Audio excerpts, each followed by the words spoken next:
করে ছাড়বে। সে আমাকে বলেছে যে তোরও আমি দুনিয়ার কাছে ন্যাংটা করে ছাড়বো। আরে ভাই, যা ন্যাংটা করো তুই তো করেছিসই, নতুন করে আর কি ন্যাংটা করবি? তোর একটা কথাই বলবি যে পতিতা বৃদ্ধি করে তার আমি বিয়ে করে আনিছি, এই কথা বলা ছাড়া তার কোনো ডায়লগ নেই। আমার শিখাই দিছিল তাই আমি বলছি। শর্মিলা তো খুসা দেবে, খুসা দিলে তো শর্মিলা কথা বলবে। ও তো শর্মিলার খুসা দেয়, তা শর্মিলা কথা বলবে না? একটা মেয়ে হয়ে কতক্ষণ ওর একটা জীবন ধ্বংস করে দিয়েছে, বাচ্চা নষ্ট করে দিয়েছে। একটা মেয়ে হয়ে কতক্ষণ চুপ থাকতে? পুরো পৃথিবীর কাছে ওর খারাপ বানায় দিয়েছে। ও কিসের পতিতা? ওর বাপ করতো চাকরি, ও 2 তলা বাড়ি, কিসের পতিতা? ওর মা নাকি দেহ ব্যবসা করতো, তোর মা দেহ ব্যবসা করে, শর্মিলার মা কেন দেহ ব্যবসা করবে? আমার নিয়ে সংসার না করে না করুক, আমার সংসার কোনোদিন না হোক। আমি চাই না যে আমার মতন আরো 5টা মেয়ের জীবন ধ্বংস না হোক। আমার যেরকম 19 সালের ভিডিও জিডি করা আছে, সেই ভিডিও এখন তুলে ধরেছে আলম হাসান। আমার মনে হয় শর্মিলার ভিতরে কোনো কিছুতেই নেই, সংযুক্ত নেই, যা করেছে সব আলম হাসান। আলম হাসান শর্মিলার আইডি নষ্ট করে দিয়েছে, শর্মিলার যে পেজ ছিল পেজ নষ্ট করে দিয়েছে, বলেছে শর্মিলার মৃত্যুর আগ পর্যন্ত পিছন ছাড়বে না আলম হাসান। দেখতে খারাপ আমার রেখে তুই আর একটা মেয়ে যাচ্ছে, দেখতে ভালো না, তার ওরকমকে তাকায় রয়েছিস। তোর ছেলে বলছে আম্মু তোমার এত সুন্দর বউ থাকতে তুমি আর একটা মেয়ের দিকে কেন তাকাও? ওর যে ছোট ছেলে সেই ছেলে বলছে, তখন ঠাস করে ছেলে দিয়েছে 100।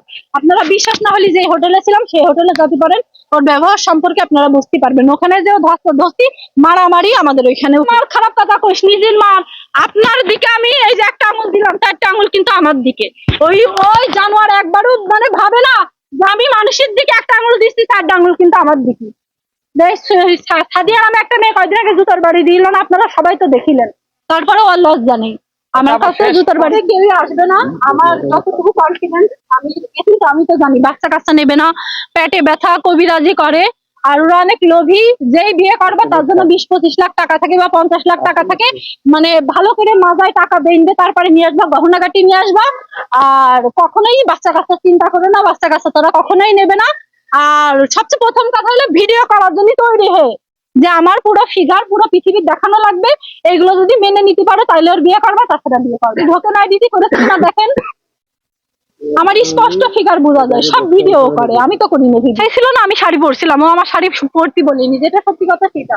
শাড়ি পরছিলাম তখন আমি পরছি এমনি ভাই সারপ্রাইজ দেওয়ার জন্য, কিন্তু ওরা দেখি ভিডিও করাচ্ছে। মিয়া তো দেখেন না, মিয়া ওর ডয়ারে, আমার বাসায় যে ডয়ার আছে সেই ডয়ারে টাকা আছে, আমি জানি না আছে কিনা, আমি টাকা নিয়ে আসি। আকার ইঙ্গিত দিয়ে ও আসলে খুঁটা মারে। আমি তো এগুলো আমার পছন্দ না, কেন তুমি এগুলো লাগছে? ওর তো সবার কাছে দুনিয়ার কাছে খারাপ বানাইছো, তুমি ওকে ছেড়ে দাও, আমার নিয়ে সংসার করো, আমি তো ভালো আছি, ভালো থাকি, সমস্যা কি? গাড়ি চেয়েছো, গাড়ি বাড়ি সব পাবা তুমি, আমার নিয়ে আগে ভালোভাবে সংসার করে দেখো। 1 মাস হয়েছে, একটা বাচ্চা কনসেপ্ট হোক, তারপরে তুমি দেখো কি হয়। এই কথা আমি বলেছি, কিন্তু না, সে শর্মিলার জীবন না ধ্বংস করা পর্যন্ত তার ক্ষান্ত নেই। সে শর্মিলার নিয়ে কথা বলবে, আকার ইঙ্গিতে খালি। তো আমার বিয়ের পরের দিনকে থেকে ডিভোর্স দেওয়ার হুমকি দিচ্ছে, আমার ডিভোর্স দেওয়ার হুমকি দিচ্ছে। তো আমি এখন কি করবো? আমি আসলে সব জ্ঞানে বিয়ে করিনি, এখন আমার মাঝে ওর মাথা বিষ পড়ায় রেখেছে। তা তুই এই ছেলের বিয়ে করিস না, করলে তোর কখনো সংসার হবে না। ও কিন্তু বউ ব্যবসায়ী, আমার বাধ্যতামূলক তো এখন ভিডিও করতে হবে, আমার সংসার তো করা লাগবে। পুরো দুনিয়ার কাছে তো আমি খারাপ হয়েই গেছি ভাই, এখন স্বামীর কাছে তো আমার ভালো থাকা লাগবে, এই কারণে আমি ভিডিও করি। তাছাড়া আমার জোরপূর্বক ভিডিও করাই, আমার কোনো ইচ্ছা নেই ভিডিও করার।